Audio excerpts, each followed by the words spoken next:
this is part 2. I say part 2, but like the continuance of the conversation start. All right. So, yeah. First off, it starts with the basis of treating people right. If you respect people, all right, you know that whole thing where it's like you reap what you sow? Yeah. All right. If you treat people right, all right, you're bound to get treated back right at least most of the time, if not all the time. I mean, okay? dude, it's the golden rule. Do Right. unto others as you would do unto them. And we're living in such a crazy age right now of enlightenment and stuff and awakening and all this kind of stuff that like I actually kind of believe that the majority of people really are changing. Like people are really like evolving in some way, dude. Like this is such a good time to be alive.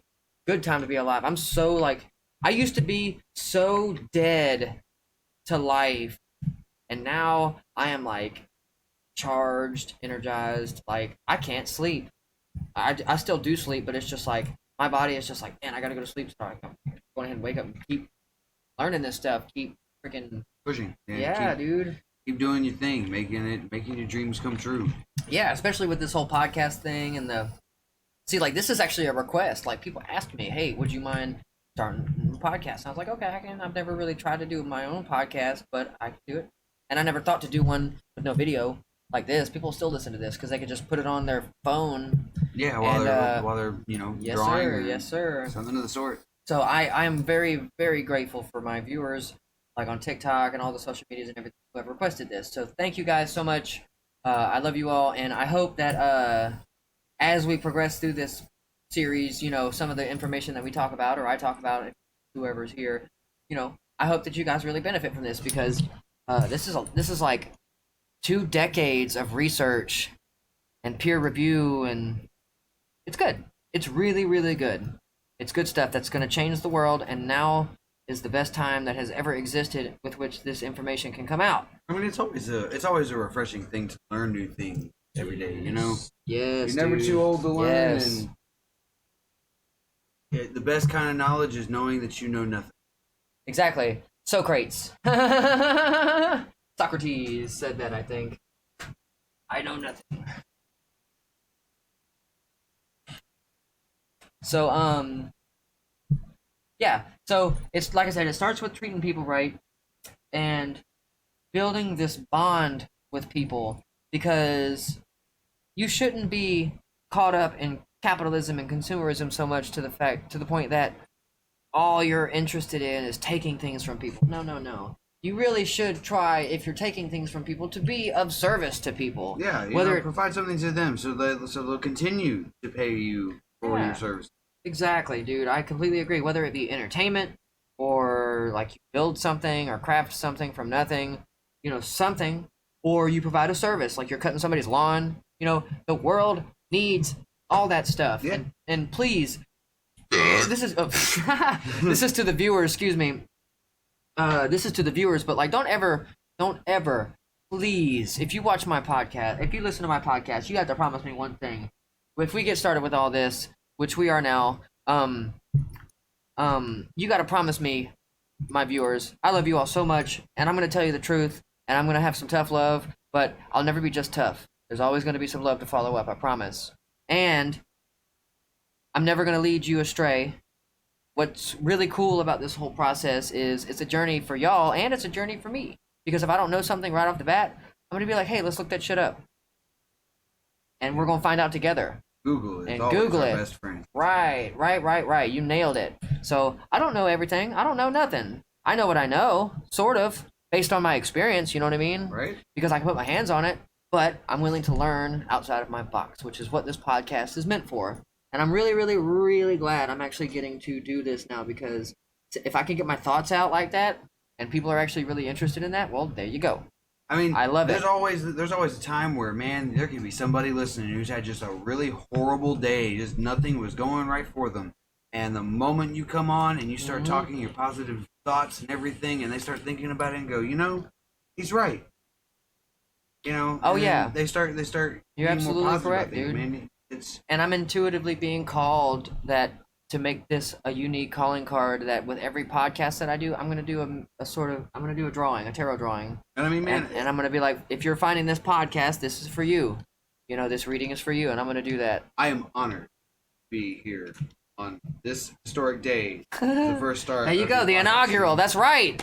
Fucking inaugural. That's right. So, oh, and that's another thing, viewers. We're gonna cuss it a little bit, so I hope you guys are okay with that. I'll try to keep it as clean as possible, but emotional outbursts are worth it. Much love, and thank you to everybody who is a part of this, and thank you, Jacy. You're awesome. I appreciate you being here, bro. Dude, it's I wouldn't have it any other fucking way. Yeah, man.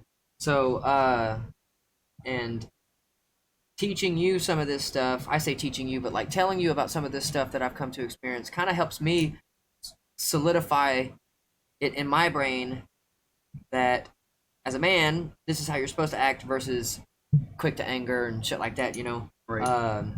As any man of science, honestly, talking to yourself, you know, sometimes you need expert advice.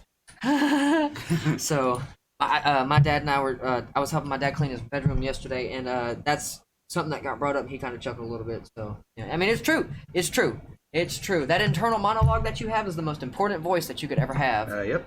So that's something else to you viewers. You know, you guys don't ignore your thoughts. If you have a bad feeling about something, take it. Do not hesitate. Yes, that's your intuition speaking. Because if your gut and your brain is telling you, hey, something's not right, you more than likely are going to need to scurry off of what's going on. That's absolutely correct. And that's the point. That's the point. You need to learn to listen to that little voice in your head, in your gut, in your heart, because your intuition will speak to you in many forms. It'll kind of come in like, to me, it comes like a stomach gurgle, and a bad stomach gurgle, like, oh, what the fuck, you know? Yeah, like, I don't feel right about this. Yeah, or a clenching, like a tightness in my heart chakra, which is like in between your upper left or lower left pectoral, I guess, and your throat. It's like right in the middle up here. Okay, that's where your heart chakra is. And it'll just be this sort of mild apprehension, as Alfred Hitchcock calls it. It's wonderful. It's just like, you know something's coming, but it's just like, you know, reticent about it. It's crazy. So,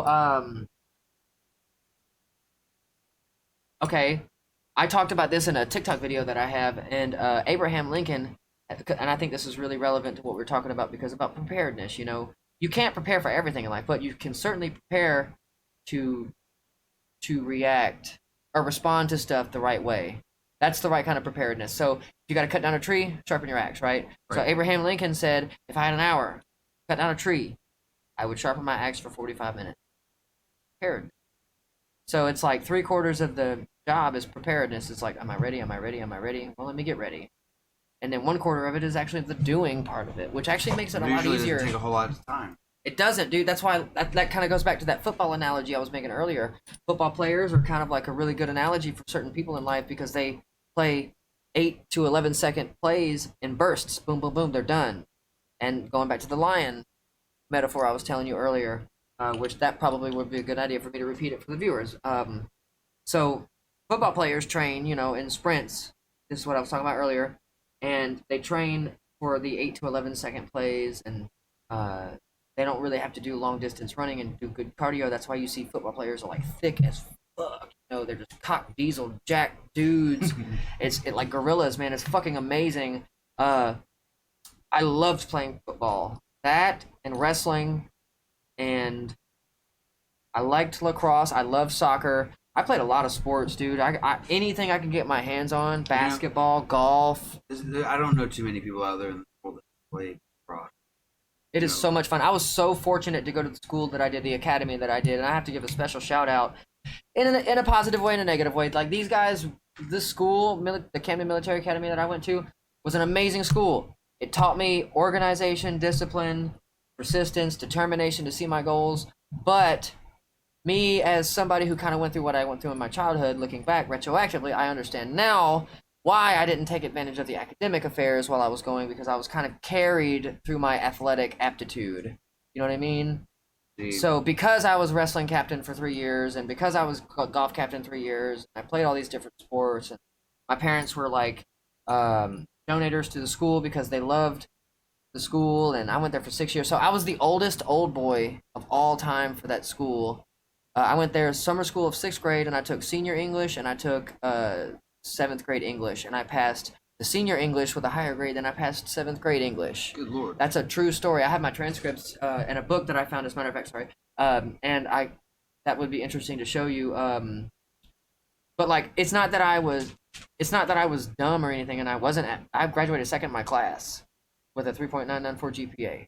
And the guy who beat me was the co-captain of the wrestling team, Caesar McFarland. Great dude from, I think he lives in New York now. Great guy. Shout out to him, Caesar, if you ever get to see this. Love you, buddy.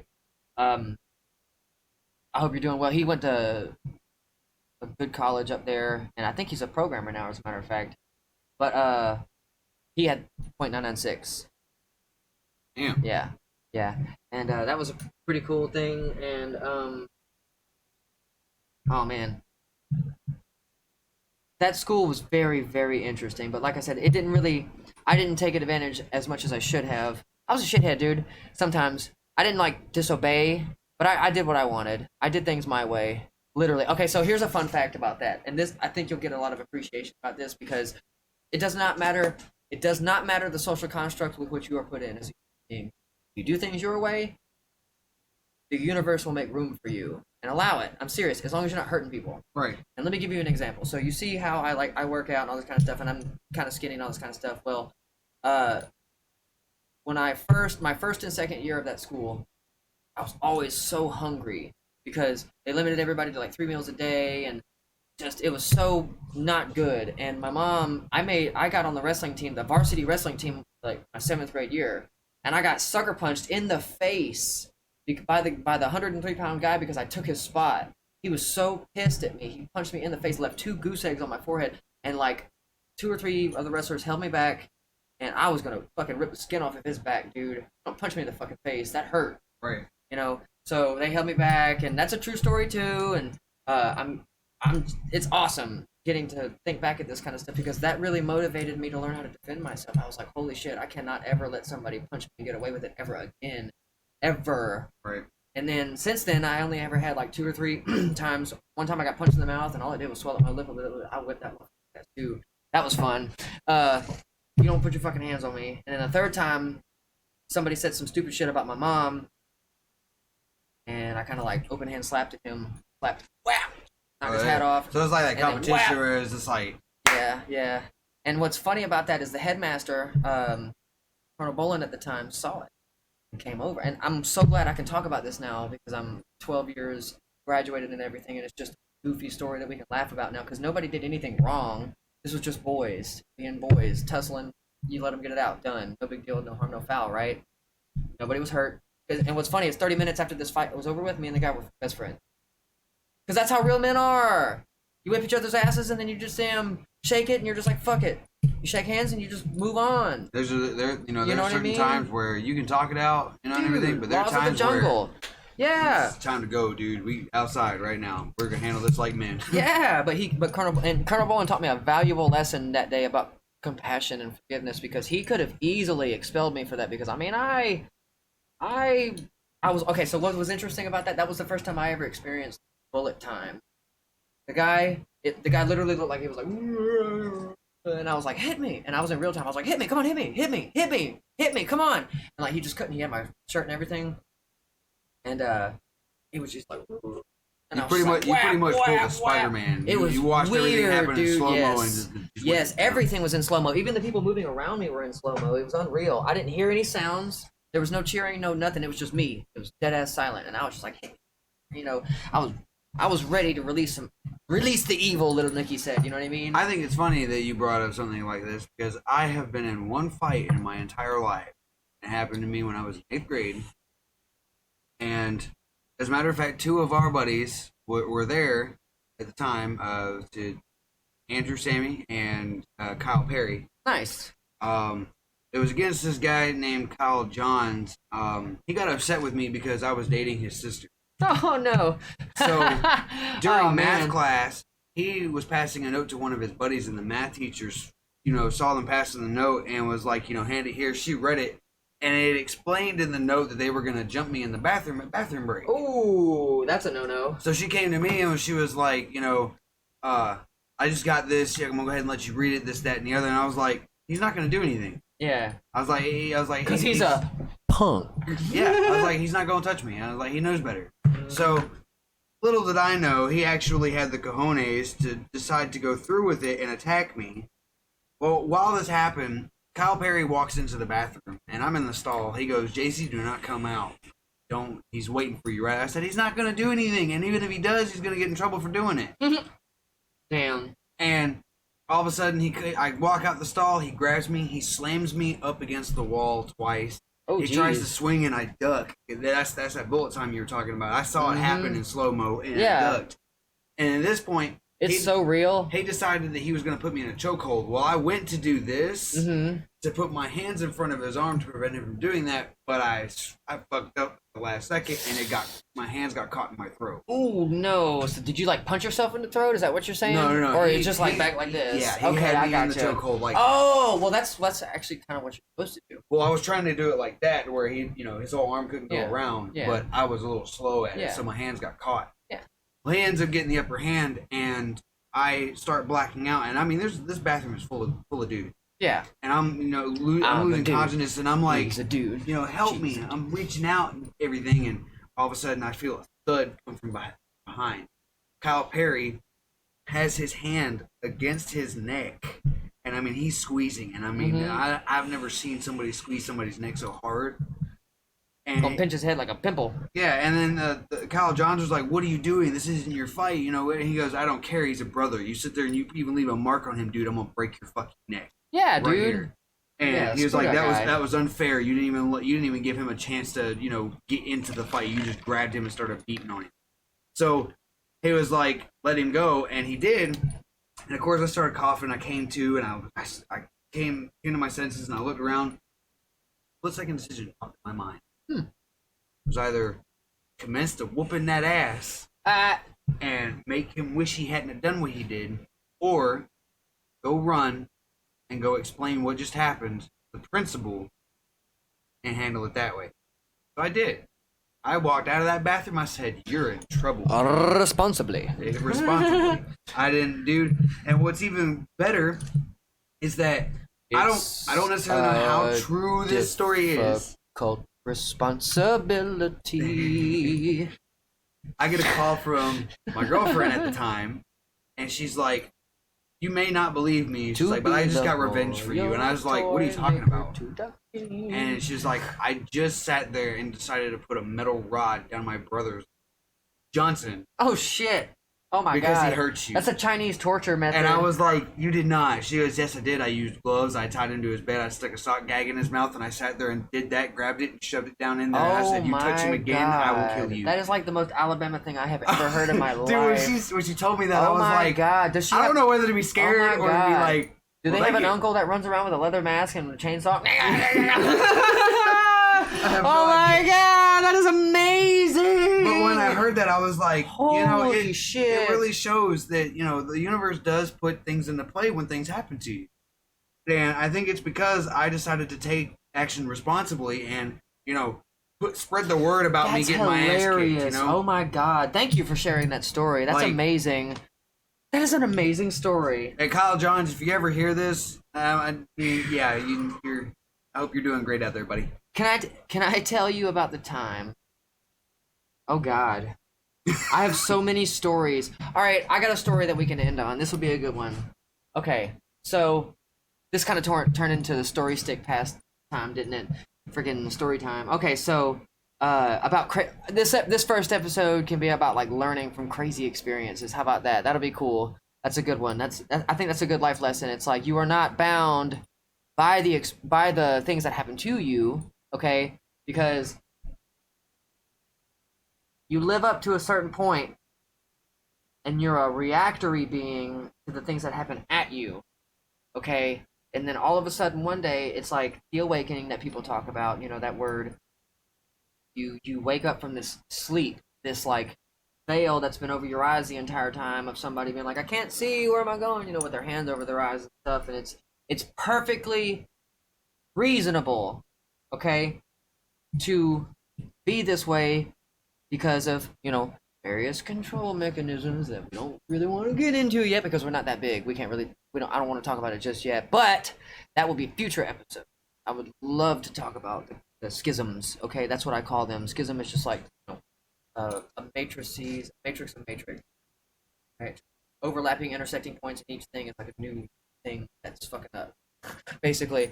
Uh, so, um, oh man, so much to talk about. Okay, so you are not, you live up to a certain point, like I said, and then you just wake up to, and then you realize that, oh crap, wait a minute, I have been waiting too long to act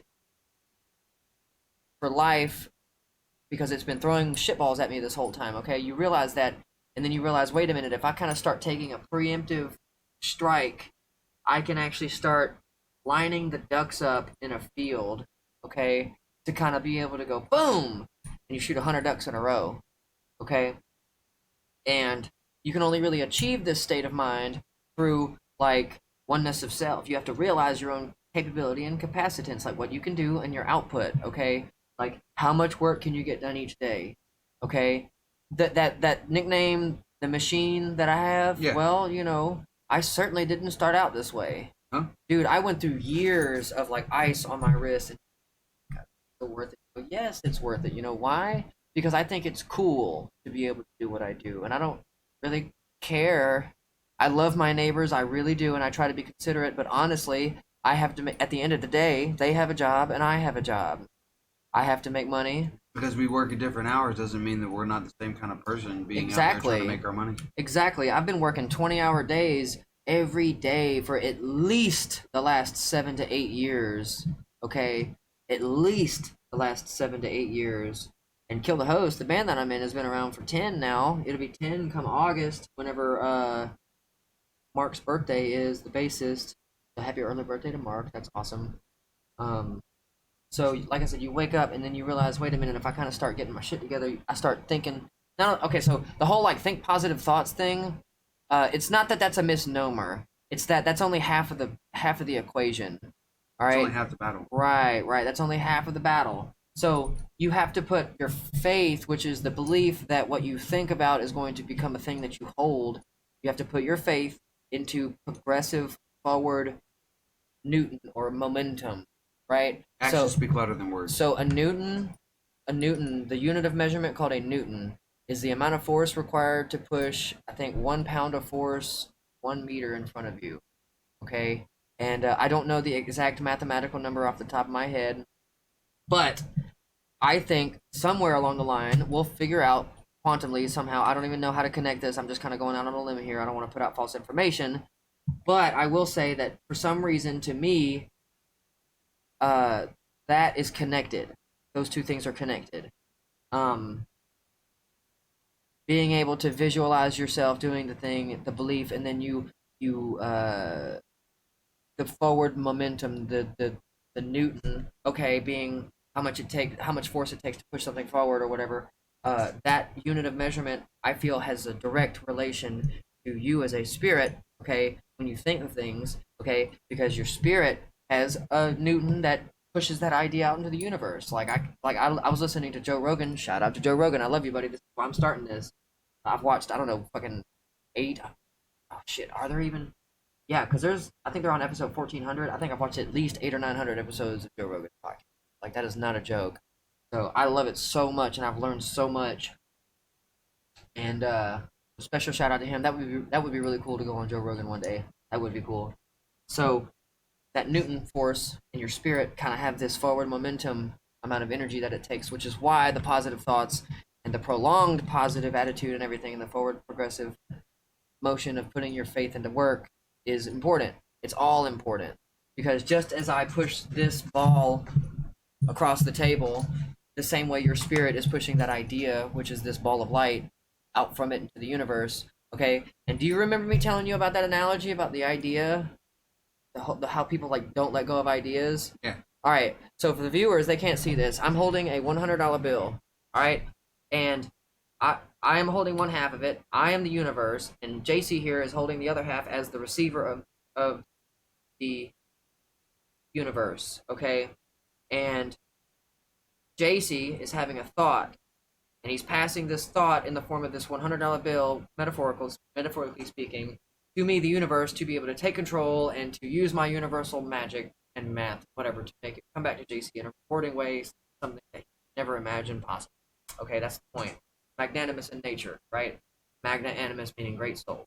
All right, JC being somebody untrained in the way of thought, current, not only protection but guidance, like not stopping all your thoughts from happening, but controlling how you think, whether it be positively or negatively.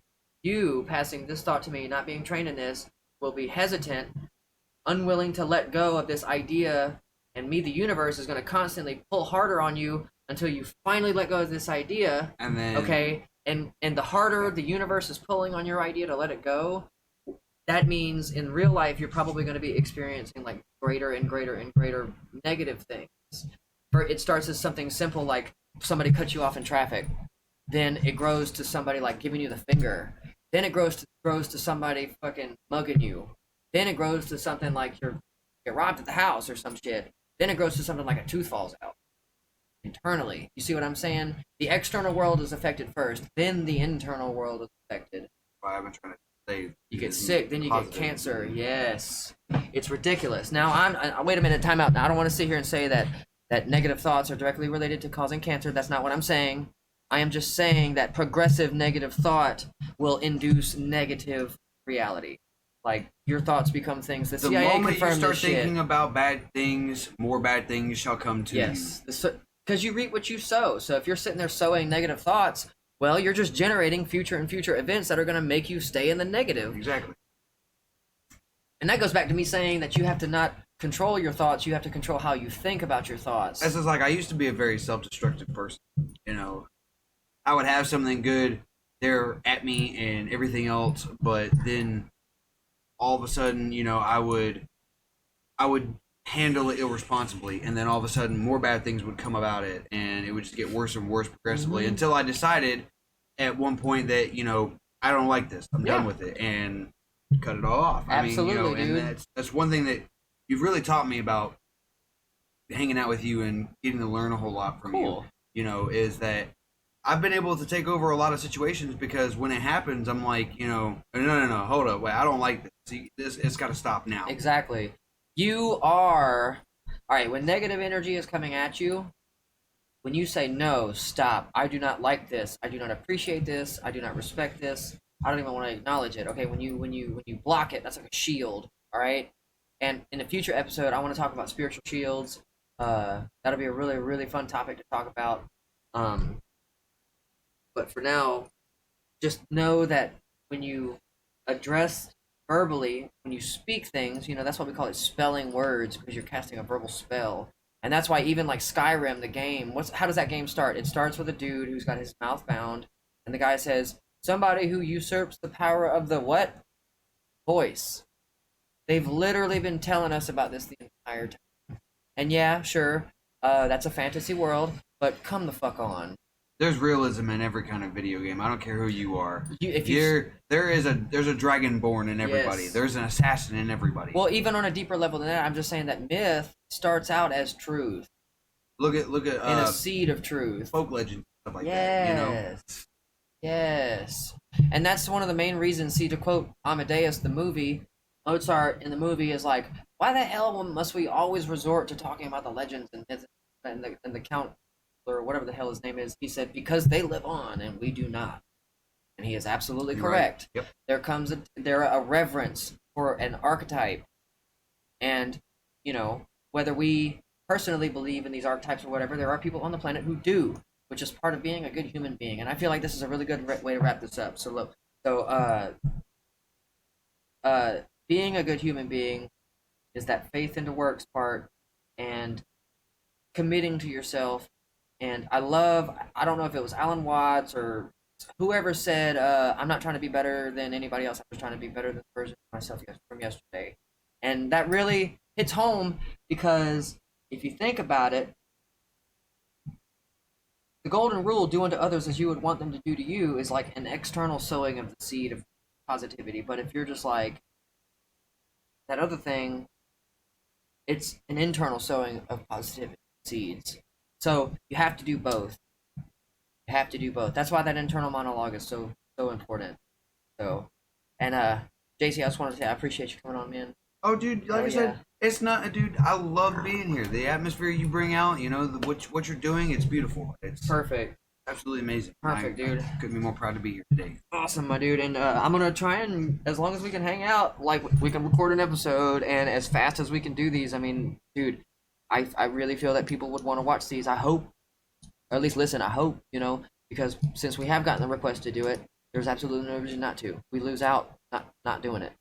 Seriously. There's that, and then on top of that, anybody who doesn't watch, they lose out on the great information we have for the people. Yeah, exactly. So thank you to everybody in the future who is watching this. Maybe when we get my own house, when I get my own house and I have my own studio and stuff set up, I can go back to doing live this with cameras and everything. But that's something that we're gonna save up for. So everybody who's listening, that's the future goals of this. Just to lay them out really quick. I would love to be able to invest in myself further. If you guys really appreciate this, if you guys like what we're doing, give the channel a like and a sub, and shoot, like I said, as often as we can record something and hang out, that's as often as we can get a podcast this recorded. And really, if I have a good enough topic that I want to talk about, I can try, okay, to record at least one of these a day. It's really not that overly difficult. The hardest part, it would be the editing afterwards, making sure that it's right, and because I don't think we have any dead spots or anything. I think we're pretty good. So good. All right. So yeah, there it goes. I think that's a really good starting place. So awesome. Thanks, man. Yeah, man. Oh yeah. And thank you to everybody listening. And we hope you guys have a great day. And this has been the Vandercast. So we'll see y'all next time. Yeah.